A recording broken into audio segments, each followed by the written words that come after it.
No meat, no eggs, no dairy, just plants. Some say it's the healthiest diet on earth. Others say it's a nutritional time bomb. There is not good evidence to support the carnivore diet. Shifting 3% of calories from animal protein, especially red meat protein, to plant protein sources could lower risk of mortality from, it was a ballpark of 10 to 15%. I've been vegan for 2.5 years. Plant-based diet keeps you alive. The other diet keeps you in the hospital. It's an ideological battle, and in that sense, veganism becomes very much like a religion because you support all the people that are on your side, and the people that are opposed to you are like apostates. They're like the negative people that are trying to bring you to the dark side, to hell. If you tell me you're vegan because you think eating animal products can't be healthy, then I think we should educate you, because that's patently false. Celebrities love it, but athletes, bodybuilders, and even doctors have walked away from it. So what's the truth? Let's break it down. The vegan diet, it's everywhere, and it's not just a fad. It's a lifestyle for millions. And at its core, it's pretty simple. Plants only, no animal products. That means vegetables, fruits, grains, beans, nuts, even seeds. But no meat, no poultry, no fish, no dairy, no eggs, not even gelatin or honey. No animal-derived anything. That includes whey, casein, and even some food dyes. So why do people even do it? 3 main reasons. 1, health. Number 2, ethics. Number 3, the environment. Let's start with health. Claimed benefits include lower blood pressure and cholesterol, better heart health, easier weight management, reduced risk of type 2 diabetes, and even lower cancer risk, especially colon cancer. Some people go vegan to heal skin issues, others for digestive problems. Some want to just feel better. Take pro athletes like Lewis Hamilton and Nate Diaz. They swear it boosts their recovery and endurance. I do feel the best I've ever felt in my life, in my 32 years. Physically, I feel the best I've ever felt. I feel incredibly clean and healthy. When I train for fights, I'm pretty much on an all raw vegan diet. Eat your vegetables. Now let's flip it. What's the downsides? Let's talk about nutrient gaps. Vitamin B12, only found in animal products. Deficiencies can cause fatigue, brain fog, and even nerve damage. When it comes to iron and zinc, the plant forms are much harder to absorb. Omega-3s like EPA and DHA, you're not gonna get them unless you supplement with algae oil. Calcium, vitamin D, without dairy, you're gonna come up short. My favorite, creatine, taurine, and carnitine, only found in red meat.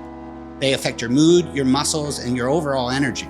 When it comes to protein quality, you could hit your protein target, but it's gonna take a ton of planning, and some plant proteins aren't as bioavailable. Even former hardcore vegans have spoken up. What if it's the veganism that is the limitation on my health? I'm a professional parkour athlete, a 2-time world freerunning champion, and more recently I got into Ninja Warrior, where I'm captain of Team Europe as we won USA versus the world. Lack of recovery, lack of energy, yawning all the time, waking up stiff, really stiff in my joints. Let's learn about a vegan diet, and I think a vegan diet's the way to go. And I lost 20 pounds of muscle mass. I was so skinny, and I had horrible gas. So the vegan diet didn't work for me, but man, I tried it. I was a raw vegan for about 6 or 7 months. Lost multiple dates because of that. Like, girls wouldn't go out with me, I was so skinny. Now let's talk about social challenges. Eating out, going on a date, trying to travel, it's not always easy. Reading every label, asking 5 million questions at the restaurant, it takes a lot of work. So is veganism sustainable? Environmentally, yeah. It uses less water, less land, and produces fewer emissions than omnivorous diets. And ethically, there's no factory farming, no animals being slaughtered.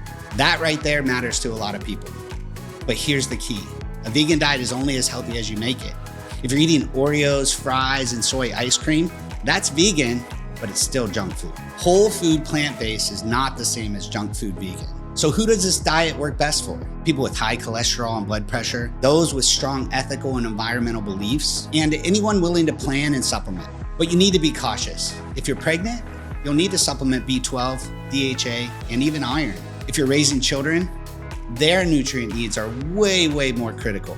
If you're an athlete, you'll need to focus on protein and recovery. And finally, if you're prone to anemia or bone density issues, make sure you monitor your blood work and calcium. Going vegan isn't dangerous, but it does require knowledge and effort. So make sure you supplement vitamin B12, vitamin D, DHA, and iron if needed. Try to focus on real foods like beans, lentils, greens, fruits, and nuts. Make sure you limit the fake meats and oils. And you must track your blood work, vitamin B12, ferritin, and omegas. Lastly, but not least, you need to be patient. Your gut and your taste buds need time to adapt. So here's the bottom line. Vegan diets can work. They can be powerful for health, ethics, and sustainability, but they take a ton of effort. You can thrive or you can crash, depending on how you approach it. But it's not a magic bullet, and it's not for everyone. But if you do it right, it can be an incredibly effective lifestyle. Coming up next, we're gonna break down the Mediterranean diet. Is it really the healthiest of them all? Hit subscribe, drop your thoughts into the comments. Would you ever try going vegan? Let's talk about it.